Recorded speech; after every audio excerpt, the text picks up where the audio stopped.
então, mais uma vez ao meu espaço, né? De novo, tô aqui no espaço onde eu estudo, onde eu preparo as aulas, onde eu me organizo em relação ao meu dia a dia, ao meu trabalho, para que consiga oferecer para todo mundo o melhor conteúdo, da melhor forma, para que as coisas nos façam, para que tudo isso nos faça comunicar cada vez melhor, né? Então sejam bem-vindos, pessoal chegando por aí. E aí a gente vai continuar falando um pouco mais sobre anamnese, na verdade sobre avaliação. E que a gente entenda que a avaliação é um sentido um pouco mais amplo, que dá a anamnese, como algumas pessoas me perguntaram, e aí já falando de uma das primeiras perguntas que eu recebi da última live foi: por onde eu começo? Por onde que eu começo a realizar uma avaliação? Eu começo a realizar uma avaliação a partir do momento que eu olho para o meu paciente, a partir do momento que ele chega na sala. Como que ele vem, se ele chega sorrindo ou não chega, como que ele me cumprimenta, como que ele senta na minha frente, como que eu verbalizo com esse paciente para poder me aproximar cada vez mais. E aí a gente começa a primeira parte da avaliação, que é a anamnese. Na anamnese, a gente vai coletar todos os dados pessoais, inicialmente, aqueles dados que vão te fazer saber um pouco mais desse paciente, quem ele é, como ele chegou até vocês, por que que ele chegou. E aí já vem a pergunta bem importante, né? A queixa principal: por que que ele está buscando um tratamento estético? Por que que ela está buscando um tratamento estético? Porque muitas das vezes a gente tende a direcionar. A gente olha para o paciente e já começa a enxergar o que precisa tratar. Só que o que eu quero tratar, muitas das vezes, não é a necessidade principal desse paciente. Não é o que ele vem te trazendo como queixa principal, né? Às vezes eu posso enxergar uma hipercromia, posso enxergar uma flacidez e ele quer tratar outra região do corpo. Então é bem importante, e essa é a tua questão norteadora do início da anamnese, por onde eu começo. Quem ele é, o que ele veio fazer aqui comigo, qual que é a principal necessidade. E a partir daí, a gente vai buscar o quê? O histórico de vida pregressa, como que ele chegou até aqui na vida, se fez tratamentos estéticos, se não fez tratamentos estéticos, se fez cirurgias, se tem doenças, se tem patologias de base. Nas mulheres é muito comum elas chegarem com os históricos de alteração de tireoide, distúrbios hormonais, né? Quando a gente pergunta para um paciente se ela já fez um tratamento estético anterior, é legal porque a gente, baseado na resposta, a gente já vai saber assim. Muitas das vezes eles vão te dizer: já fiz, já foi bom, foi ótimo, conhecem produtos, conhecem equipamentos, conhecem muitas informações referentes ao que é um tratamento estético. Então você já sabe que, poxa, então eu já tenho que ter um pouco mais de atenção com esse paciente no que eu direciono, como eu direciono, para que a gente consiga, então, quem sabe, buscar um resultado melhor do que foi a expectativa anterior. E aí, além de perguntar qual é a queixa e se ele já fez um tratamento, se foi bom, se teve resultado, se gostou, se identificou, porque aí a gente já vai conseguindo direcionar e entender mais quem é essa pessoa e o que ela veio buscar com vocês, né? Partindo dessa história de vida pregressa, cirurgias, medicações, se tem doença, se não tem doença, se fez algum tipo de procedimento recente, se usa produtos cosméticos em casa, que tipo de produtos cosméticos usa, se é um cosmético comprado, se é um cosmético manipulado por um médico, porque muitas das vezes nos trazem, sim, os manipulados. Uma dica interessante é assim: se a pergunta o que eles usam, normalmente a gente vai receber o feedback de: eu uso aquele potinho branquinho da tampinha laranja, ou potinho lilás, e aí eles não sabem nos falar o nome, né? Então muitas das vezes assim, então na próxima sessão, traz todos os produtos que você utiliza, aqueles que você utiliza de dia, de noite, porque aí a gente vai descobrir muitas das vezes que pode chegar para vocês, como já aconteceu, já passei por essa situação, produto que já está vencido, mas elas dizem que estão usando, produtos que estão contaminados, que perderam o cheiro ou a coloração mais adequada, né? Então, saber certinho o que está usando para que o que você vai propor enquanto tratamento não interfira no que no que o paciente está usando, ou muito pelo contrário, que talvez seja o momento de orientar que aquele produto não é o adequado para aquele tipo de pele, tenha que mudar um tipo de produto a ser utilizado, uma orientação mais adequada, né? Então, é bem importante que a gente saiba detalhes. Então, dentro dessa anamnese, a gente fez todas as perguntas, avaliou todo o questionário básico, e aí, a partir disso, no final desse documento, esse paciente vai assinar essas informações, confirmando tudo o que ele te diz, né? Tudo que ela vai te dizer, até para que a gente fique seguro dessas situações. Para que no futuro a gente não tenha nenhuma dificuldade enquanto definição, tá? Então, passou por isso, perguntou todas as informações necessárias, aí a gente vai começar a partir para um exame físico, onde ele vai se dividir em inspeção, vai passar por palpação, mensuração, identificação de dados e padronização das informações. Caiu a rede. Para o pessoal do Insta, caiu a rede, deve estar voltando. Voltou.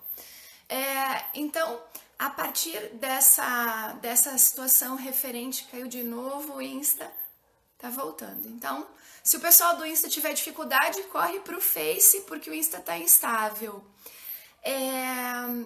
A partir dessas informações, eu vou olhar, vou mensurar perimetria, pregas, o maior diâmetro, a maior prega, peso, altura, são referências que vão nos ajudar para determinar um padrão no futuro, né?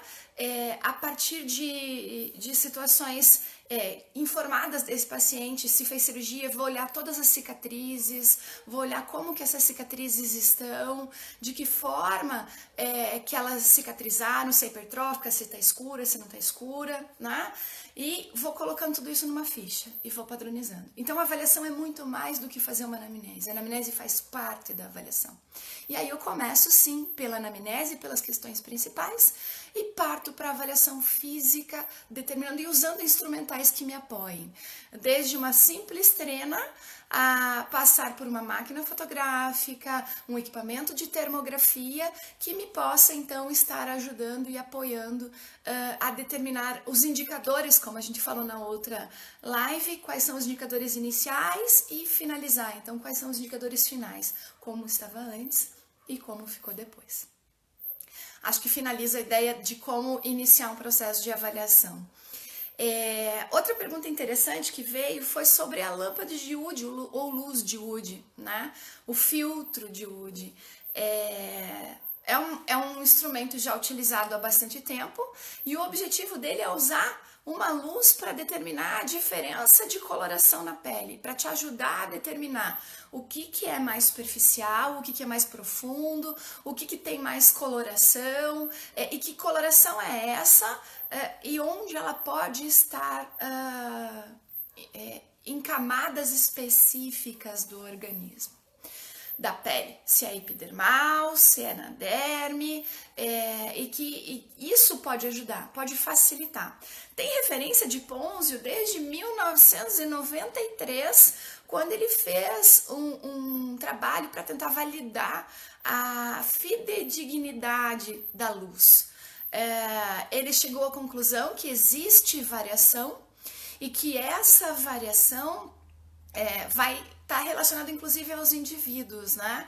Ao fototipo de cada indivíduo, a espessura da pele, a capacidade de absorção ou não de luz. Então, quando a gente fala em luz, a gente fala de espectro eletromagnético, a gente vai falar em comprimentos de onda.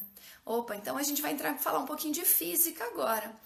Os comprimentos de onda da luz são variáveis e à medida que eles variam seus comprimentos, a gente enxerga a luz de formas diferentes, né? Uma referência comum que a gente vê em relação à luz é o arco-íris. Ou seja, a frequência de luz de cada cor do arco-íris é diferente. Se a frequência é diferente, tem um comprimento de onda diferente. E quando há um comprimento de onda diferente, há uma capacidade de penetração na pele de forma diferente também. O nosso organismo tem cromóforos que têm capacidade de absorção de luz. Os 4 principais mais citados são a hemoglobina, a melanina, a água e proteínas. O colágeno é uma proteína bastante capaz também de absorver a energia, né? Quanto a essa absorção energética, a gente vai ter essa transformação de luz.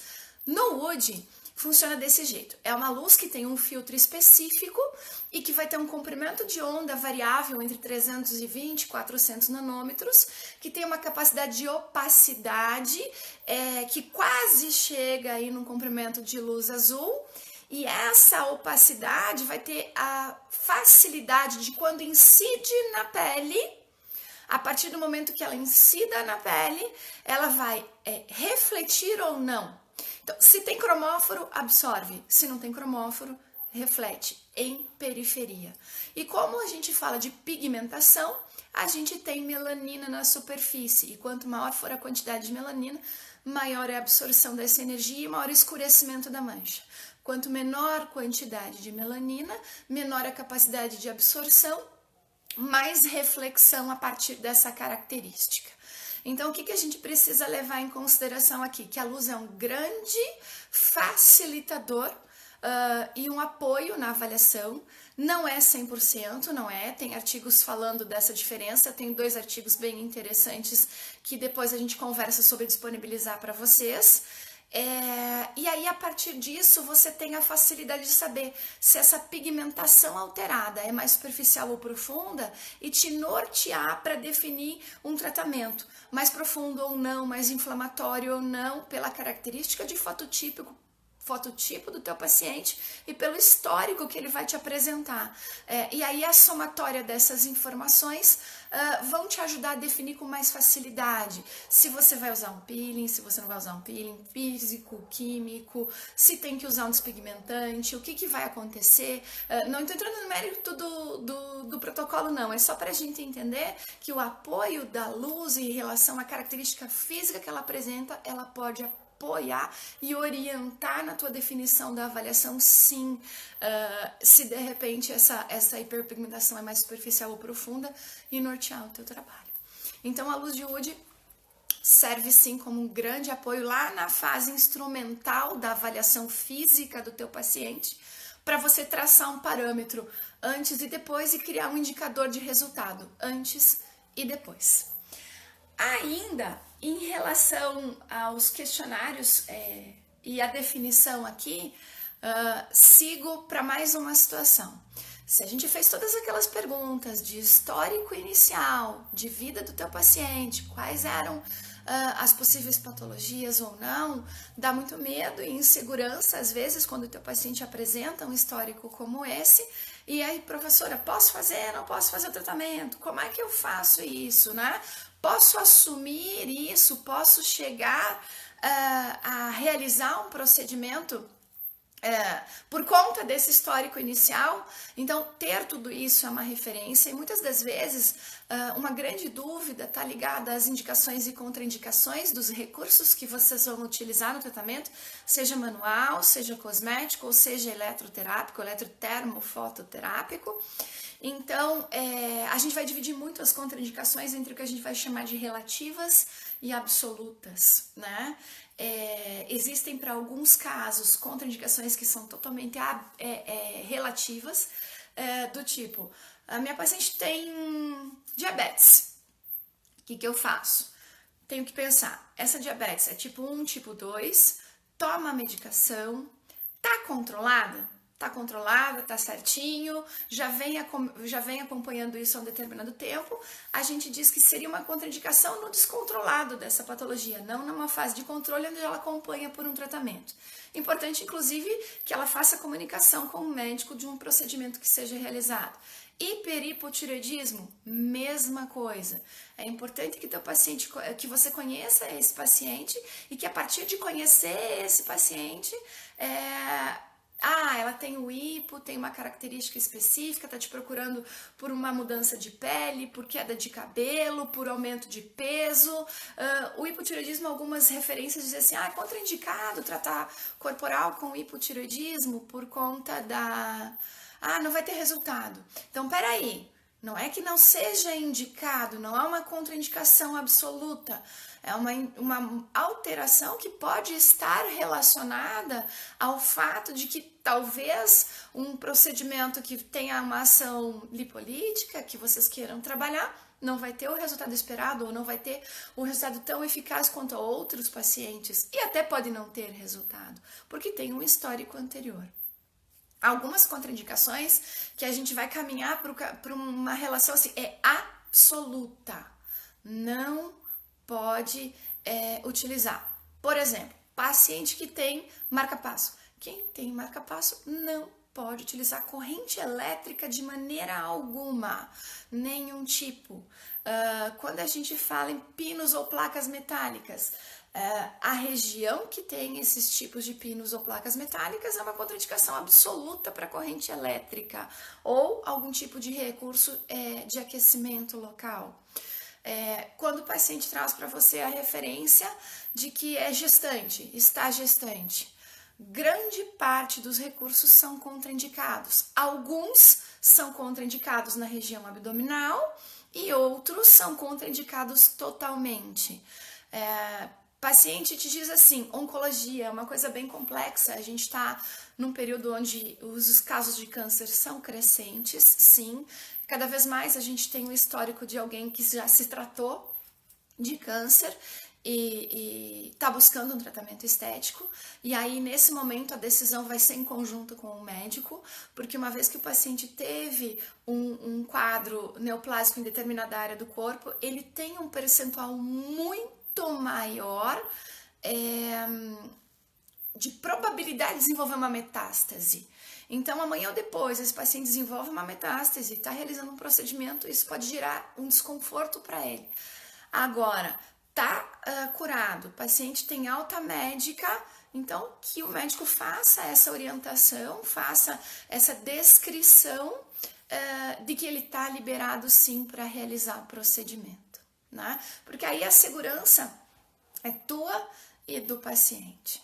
Então, todas essas alterações patológicas que estão relacionadas ao perfil do teu paciente, eles vão ter que estar sempre cuidando com isso.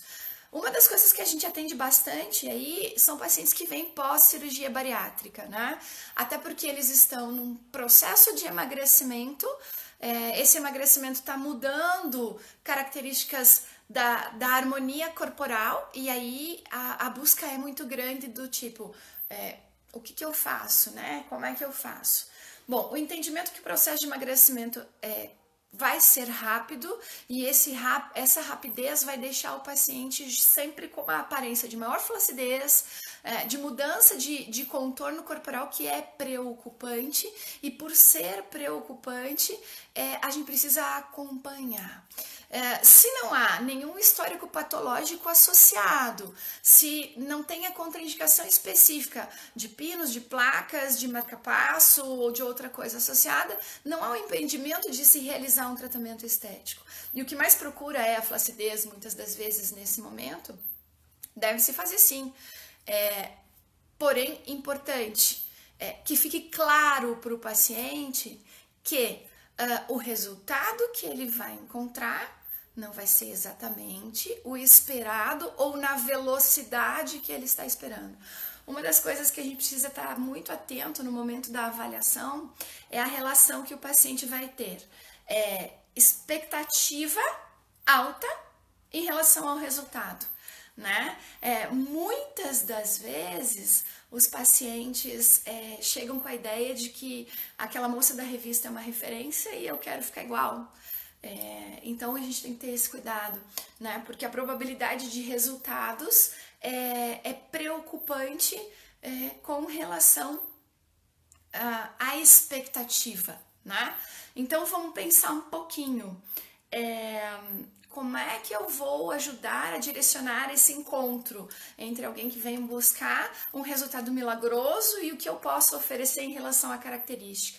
Na live passada a gente falou um pouquinho da avaliação de dismorfia corporal, de Stunkar, e eu acho que essa é uma forma de ajudar muito o paciente se olhar naquela escala de 1 a 10 e dizer, eu estou aqui, quero chegar aqui. E aí você vai ter uma noção do, como que ele está se enxergando? Ele está se enxergando realmente como é ou não? Ele está se enxergando de uma forma um pouco diferente. Então, bem importante aí a gente tentar entender isso e trazer o paciente para a realidade. Que existem resultados sim, e resultados são possíveis, desde que a gente faça uma sinergia de tratamento e a partir disso a gente precisa orientá-lo. Às vezes, e o entendimento de que a estética multidisciplinar é muito, muito, muito importante, tá?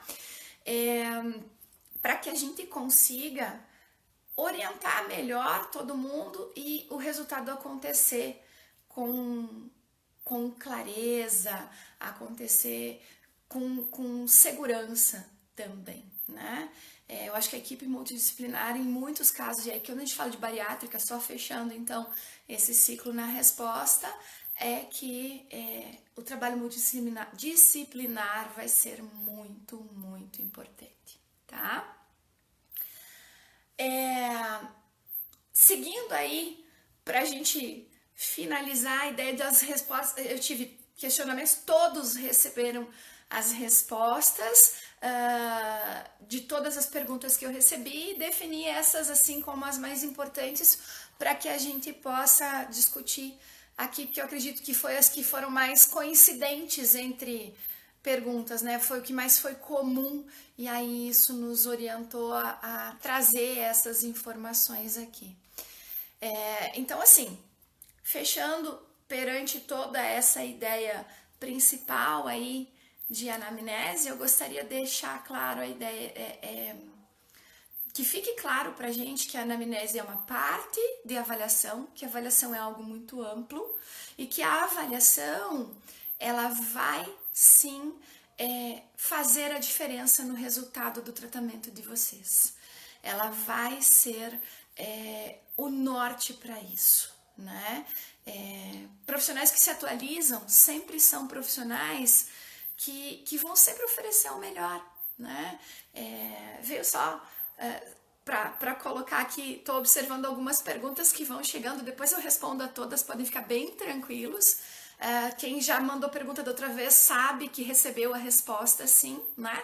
Então a gente vai passar a resposta para todo mundo. Se ficou ainda alguma dúvida, se ficou alguma coisa relacionada à avaliação, me manda um direct que a gente pode verificar o que a gente vai fazer ainda sobre esse assunto, né?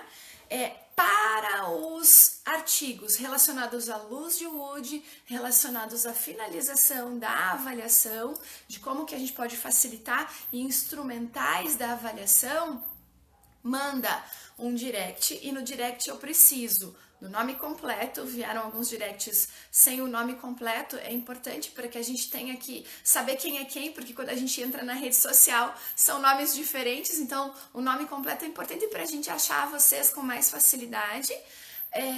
O telefone e o e-mail, porque a gente faz todo o compilado desses artigos e manda para vocês, para que vocês tenham acesso a essa informação de todos esses documentos que a gente pesquisa aqui para vocês, tá? E agora eu acho que chega um momento aí que a gente está fechando os nossos 30 minutos de conversa em pensar o que a gente vai falar daqui para frente, né? Tive outros questionamentos nesse período que não foram só sobre avaliação. E eu entendo muito que tem muita coisa pra gente falar, né? A vontade que dá é passar uma noite inteira aqui falando sobre todos os assuntos e tentando trazer mais informações.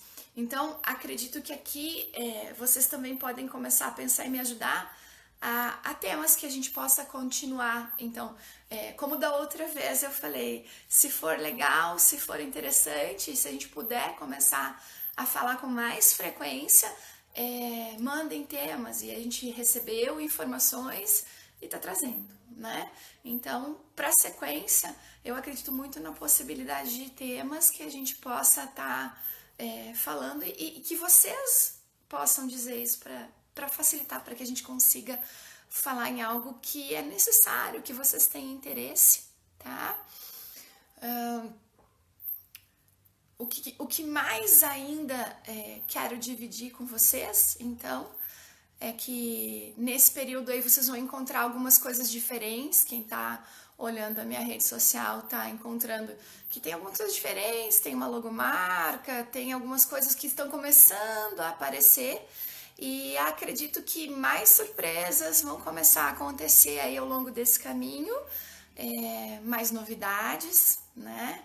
E essas novidades cada vez mais vão fazer com que a gente se aproxime, eu tenho certeza, e essa proximidade pode nos ajudar a crescimento, tanto desse lado quanto desse lado aí, porque é junto que a gente faz as coisas acontecerem, né?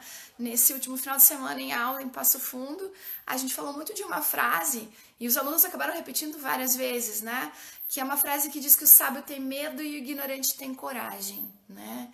E aí uma das alunas falou assim, mas professora, parece que quanto mais eu estudo, mais preocupada eu fico. Eu falei, nossa, eu quero cada vez você com mais medo, porque quanto mais medo você tiver, é sinal que você domina muito mais o que está acontecendo, baseado nesse ditado, né? Quando a gente não domina ou não tem segurança, a gente acaba se arriscando talvez a algo que não vai ser seguro, né? Então, vamos repetir a informação. Para os artigos sobre luz de Wood e como utilizar, e as comprovações, e sobre ainda mais informações sobre a anamnese, nome completo, telefone e e-mail para que a gente possa já enviar para vocês na sequência, tá? Quero agradecer muito a oportunidade de estarmos aqui mais uma vez, para que a gente possa trocar mais informações no futuro. Dá um ok lá, diz, Fabiana, vamos falar mais um pouco, e aí a gente pode estar pensando, inclusive, em temas que vocês nos tragam, né? Em temas que vocês nos orientem para que a gente possa ajudar vocês.